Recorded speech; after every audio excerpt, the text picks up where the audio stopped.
Hi, hello everybody. Welcome to Şişecam Flat Class India Present Reflections.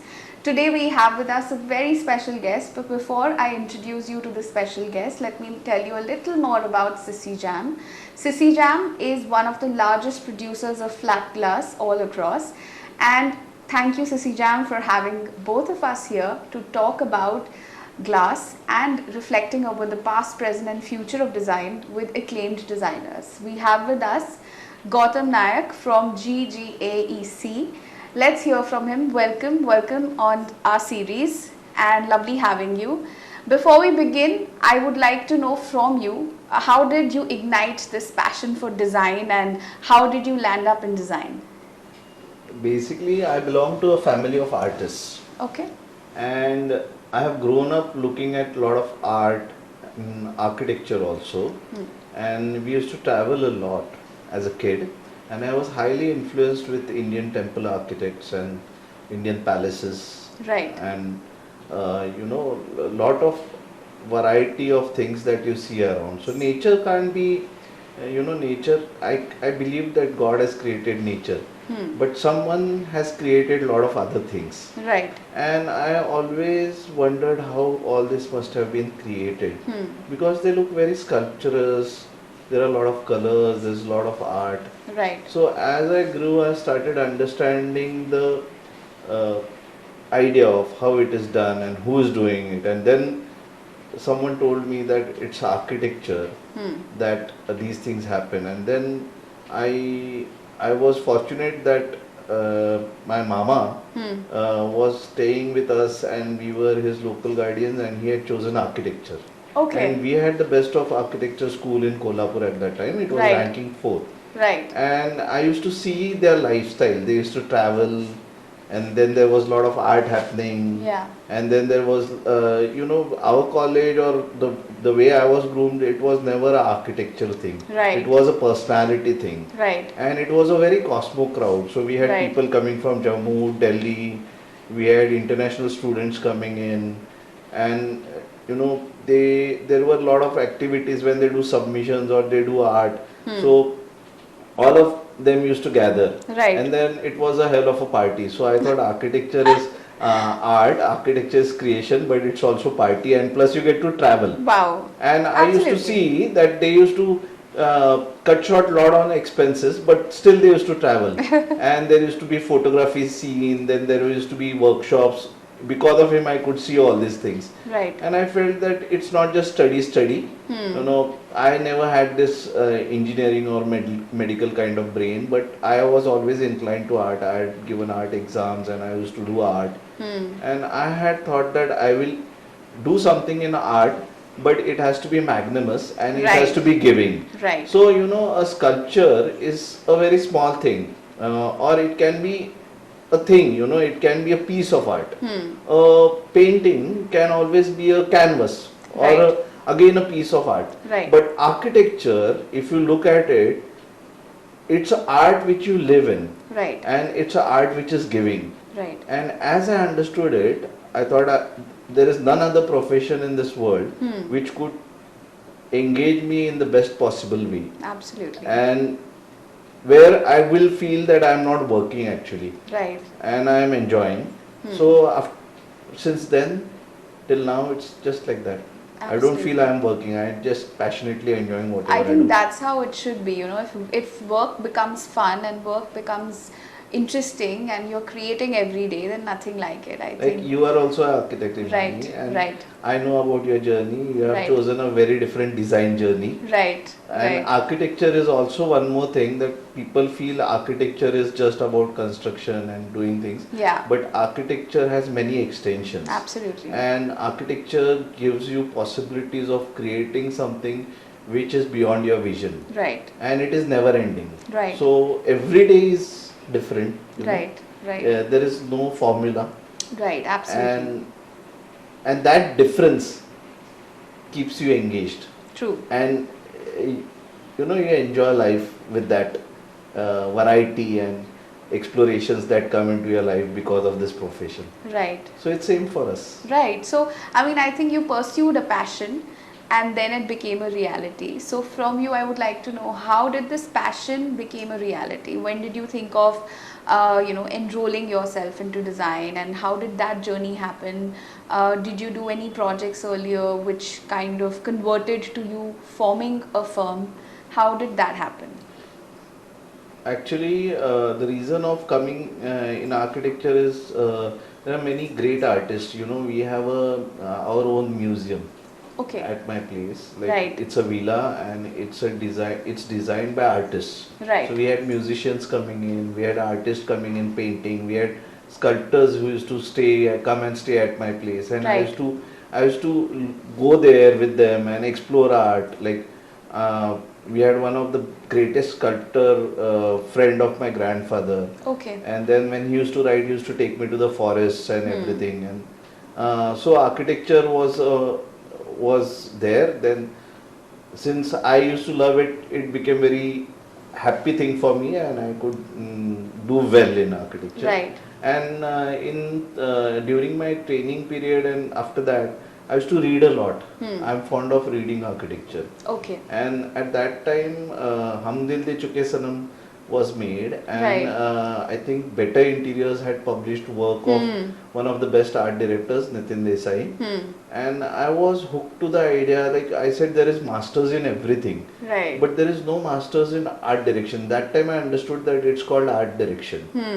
And then what I did is, because we belong to the art family, it was very easy for me to get connected. So before my thesis result came in after final year, Yeah.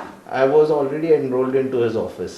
Wow. And at that time there were movies like Swades and Jodha Akbar happening. Right. And I saw those directors coming Right. in, those discussions. Then I was involved in designing those things. And that time I started understanding that once you are creative in your head and you are ambitious, then you can extend yourself to any scale. These projects created emotional connection with you, with the field of architecture, which, like you said, is not limited to one single scope of designing or conceptualizing, and there is a lot of things involved from concept to reality.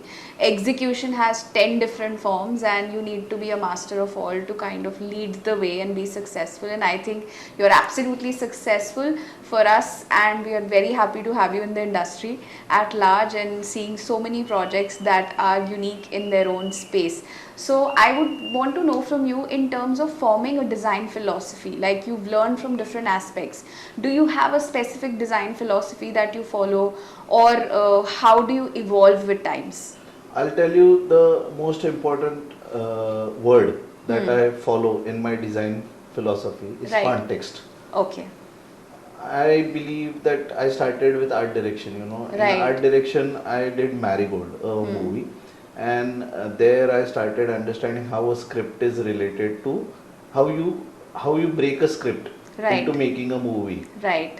Then I did Swades and I did Jodha Akbar. Right. And all the three were different. Right. So in Marigold, I'm talking to a woman who is traveling from an international place to Mumbai, and then she's residing in a Parsi home, and then she's exploring the country, and there is Yeah. an international person coming in Yeah. again, Yeah. and there is a marriage between an international culture and an Indian culture, and there is a Cosmo Life showcase. There is Calcutta, there is Mumbai, there is Delhi, Yeah. there is Agra showcased, and there is small thing like interiors of a taxi. Typical design of a It's interiors not of a just a taxi. built form, Yeah, but everything. Yeah. So when you go into that depth Right. of reading a script, breaking it into places, Yeah.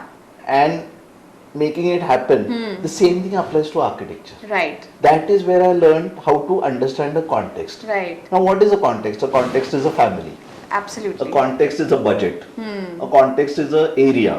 Right. So today I'm not scared doing a project in Itanagar, a 5-star hotel that we are doing there. Okay. So I'm not scared going to that place and doing a 5-star hotel there, or I am not scared in going to Karnataka, Chitradurg, and doing a building and Right. apartment design over there. Right. So, handling people, once you start understanding the depth of understanding a family, Right. understanding every individual. It's more of psychology. Right. You know, Right. it starts with that. Then that script is created. Then you break up that script to create a design. Right. Then the design also is contextual in terms of the financial requirements. Absolutely. You have to It adhere all to goes the. in See, hand in I hand, am right. not a person who will say no. I want to go to Italy only to buy Italian furniture. Yeah. I don't mind. For example, the project that we are talking about and we are going to talk about, in that project, the client had a requirement of Japanese proportions Okay. with Italian leather. Okay. So we got leather from Italy, we got proportions for sofa in Japanese style, and we got it manufactured in Mumbai. I mean, see, this is context. Right. This is how you weave things Right. with the context, and I believe that in any context you can make a design which is superb, which is the best. Right. And what is the adulation? Adulation is not how many awards you win Right. or where it gets featured. It's going to happen eventually, but most important thing is the end user. You see happiness on their face even if you go to that place after 2 years. Right. So, and the way they keep their house. So I have Right. designed a palace in Delhi, Right. I'll tell you, and we had to go there to shoot for Vogue. Vogue had featured me, and after 10 years going there, the client said, "देख बच्चा जैसे तूने बनाया था वैसे ही मैंने इसको रखा है." Means Right. he understood the kind of love that I had put in the project, The sensitivity you and that had for it. sensitivity he borrowed from me, and Yeah. just kept it as beautiful as it That's is, so as beautiful, if it right. is done yesterday. Yeah. So this is what gives you the real adulation, and this is what makes you content. Absolutely. It's more than money, or it's more than anything, and this is most valuable thing that an architect can achieve in his life. Right, right. Okay, so let's continue. Talking about the firm, which is GGAEC, I would want to know how you met your partner to start the firm. Did it come on the way that you started it and then she joined you, or how did it work? And how do you take up projects in terms of the selection process? Do you have a selection project? Let's say if we want to get a project done from you, how does it work? See, about GGAEC, Yeah, it's Gautam Gitanjali Arc Excel Consultants. right. And we are partners since second year of architecture. Wow, interesting. So we got hooked in the college itself. Yeah, And I had seen her on my day of admission. okay. And as an architect chooses his muse, I said she is the one who is going to be in my life. Right. And then I planned my architectural journey to have her as a design of my life. And it happened. Okay. Nice. So after that we both had different interests. I went all around art direction, Right. exhibition design, and Right. came back to interiors, and she was working with a great architect who is specialized into interiors Right, and residential interiors. right. And she's done projects all across the India, and she's done projects abroad as well. So she was quite involved, and I never insisted that she should join me. Right. ये होता था कि उस समय भी अलग था. We were traversing life, and there was lot of uncontrolled energy. Right. And you know, in this what happens is you bring your personal life in your professional life. You mix. So that we both had decided that we'll reach a level of maturity or wisdom Yeah. where we can cut off Right. that time. And in 2016, I started doing freelancing from 2006. Okay. So from 2006 to 2016, I already had another firm. Oh, that's a which good was period of 10 designed- years. Yeah. Which was designed and built with my partner, and we did couple of big projects all across the country. In 2017, Gitanjali decided that finally she will join me, Right. and I got an office which is underneath my house. So 2 steps up, I go into my. I don't even need to have a lift. What Okay. now we are trying to pursue is excellence Right. in whatever we do, Right. and that is the goal. And this is our journey so far. Interesting. So, To know more about it, tell me what was the first project that both of you did together? Actually, first project that we did together was. Or which was the first project that your firm, which was GGAEC, did, when they started on in 2016-17? So there were like not one project. The Itanagar 5-star hotel. Okay, all right. That was happening. At the same time, there is a 10 lakh square feet township Okay, all right. project that I had got at Nasik, Right, which has a mall and a, right. a township. And there were Gitanjali, while she was working, she was doing freelancing projects. Also. Okay, all right. So I think her boss also knew at that time that Right. she's doing that. And I also had a couple of apartments in Right, Mumbai. So we have done apartments right from Kulaba right. to Vashi. I don't know how you know about the city. Hmm. So from the tip of the peninsula Right. to the Pune road. And now it is further extended to Satara, Karad, Sangli, Kolhapur, then Goa. Right. So And it's spreading its wings. This side, on Karnataka side, Yeah. it's Belgaum, Bangalore. Right. So right. one particular project, if you ask me, it's difficult because the moment I got her in, I had decided that it should be completely secure. Like even if she decides she has to relax, the car should go on automatic. And you had that kind of support Yeah. with you, so you could take on more projects. So I had created that platform, and Right. then she was in, and that's how it is. Right, great. Okay, so when you design a project, I would want to know that people talk about that how green is really important, or how the entire urban scape is very important to the context of the building. So I would want to know from you, do you design inside out or outside in? What is your take on it? See, I always believe that there is no inside and there is no outside, Okay. because I feel that we are sophisticated animals, Right. civilized animals. Right. Okay. I grew my childhood. Most of my childhood is gone in nature. Right.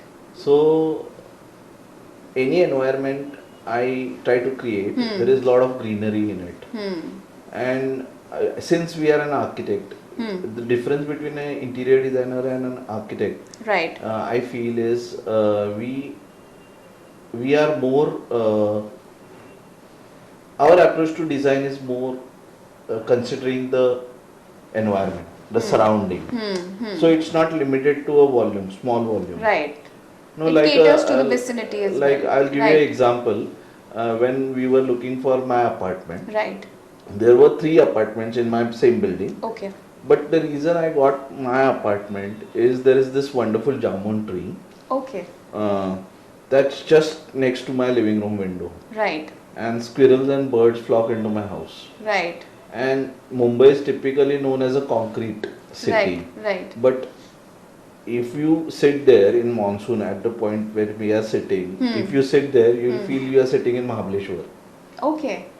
And you'll constantly see birds there and squirrels. Right. Okay, so we took the entire tree in the interiors Okay. by having a reflective mirror on the other end, so that greenery comes in.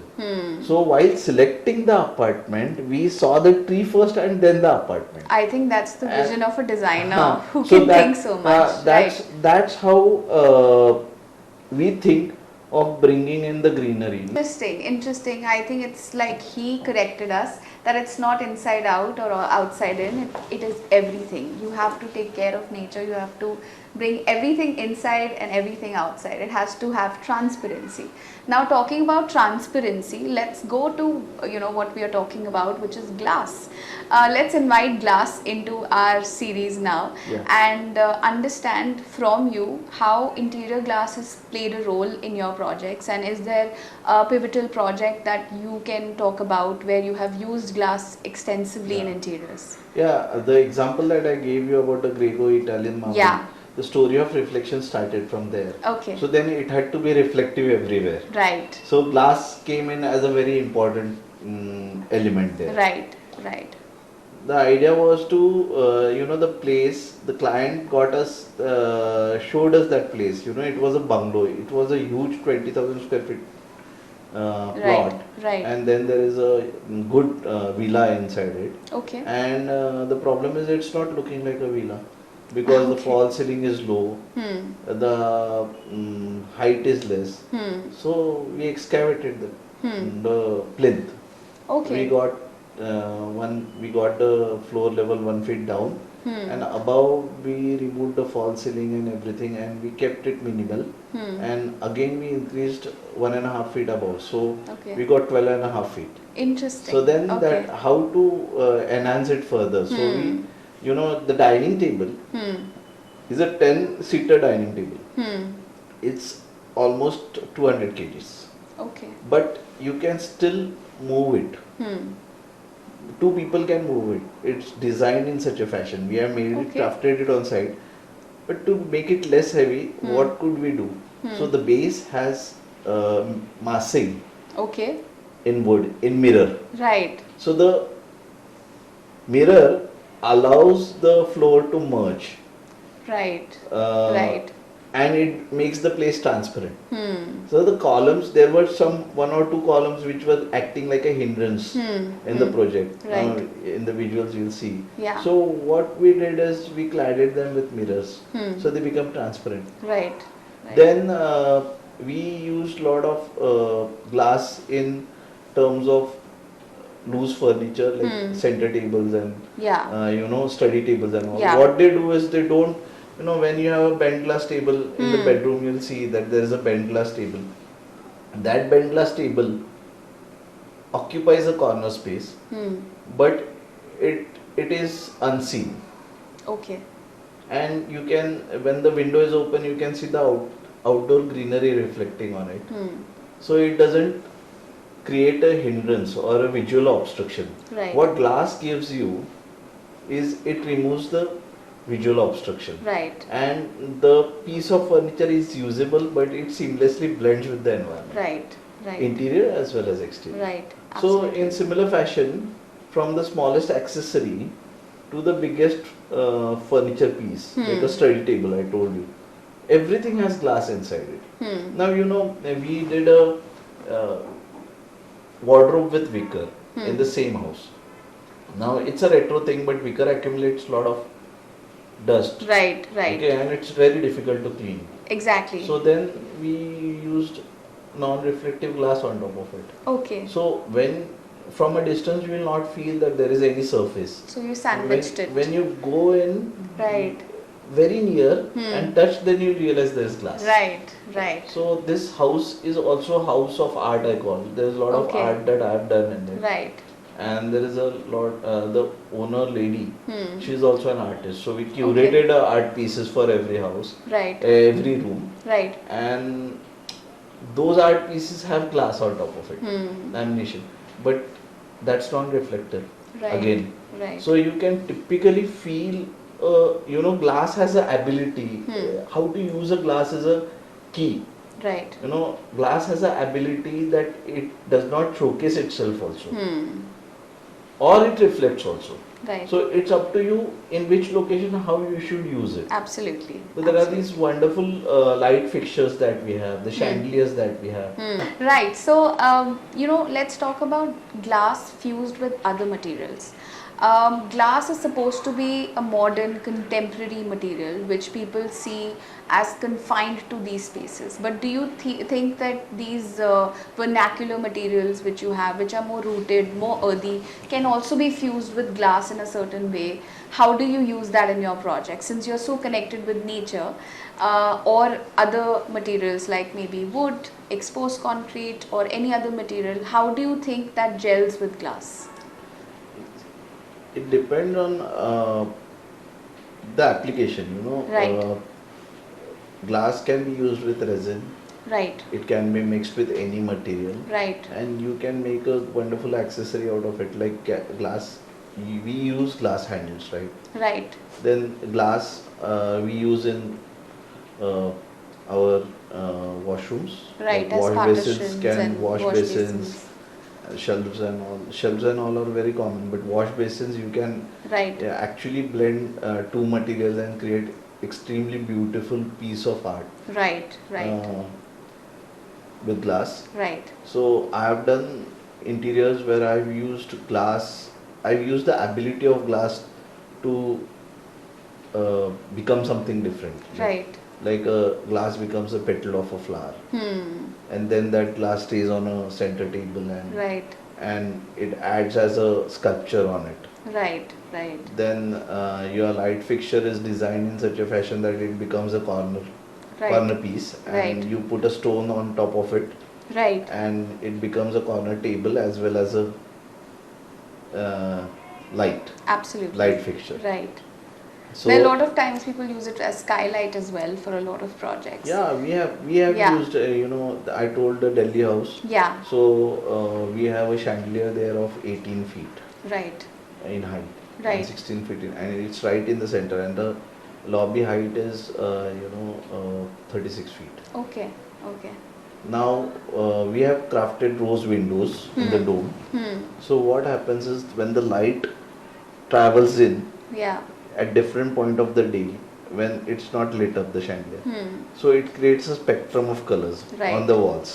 Okay. So glass also has a ability to highlight other surfaces Absolutely. with its reflective content, or with its ability The with the transparency shape, that it with the holds. shape, Right. with the kind of shape that you It can be have. molded into I anything. mean, Right. when we did this, we had to do this thing of having a bent glass for a study table. The reason behind it is, if I had put any solid furniture piece, that corner would have looked very cramped up, Right. and it's a lavish space.